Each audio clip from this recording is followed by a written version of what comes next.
Hey everybody, I'm Mike Krupa, and today I want to talk about a case study outlining why prescription drugs is the lowest hanging fruit on your health plan.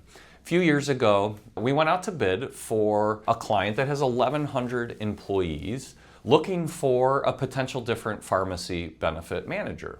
We negotiated with the incumbent pharmacy benefit manager through this process, ultimately ended up staying with that incumbent vendor, Prime Therapeutics. Made no plan changes whatsoever, but we're able to realize some pretty big savings for this employer. Year one alone, just through improved contractual discounts and prescription drug rebates, we were able to realize $750,000. Now that gets slightly bigger in years 2 and years 3 of the contract, so we're still getting that in year 2 and then eventually in year 3.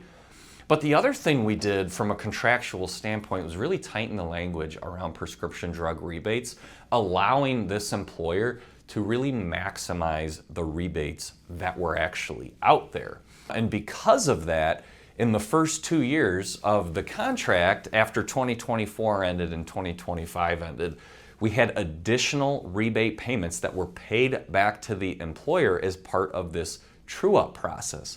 So in addition to what they're already receiving in year 1 and year 2, they had an $828,000 windfall in additional rebates in those first 2 years of the contract. And then something really interesting was some audit recovery that we got, because the other thing that we did with this employer was we implemented ongoing monitoring of the contract. We wanted to keep that vendor partner honest in terms of what they promised from a contractual standpoint. We actually uncovered an error in how prescription drug rebates were paid, which resulted in another $237,000 in rebate payments back to the client.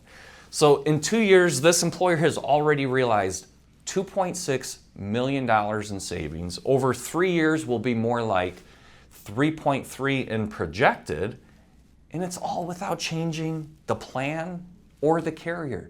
So think about that. No disruption for 1,100 employees. All we did behind the scenes was implement better contracting, and we put in some oversight to help hold the vendor accountable.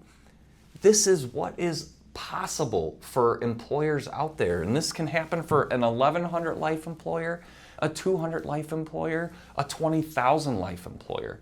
So if you're not looking at your prescription drug plan right now, or you haven't in the past, this is what is potentially available to you. And so think about what you can do and how you can repurpose all those potential dollars that are coming back into your organization. So make sure that you are looking at this. I hope this video was helpful. Thanks for joining.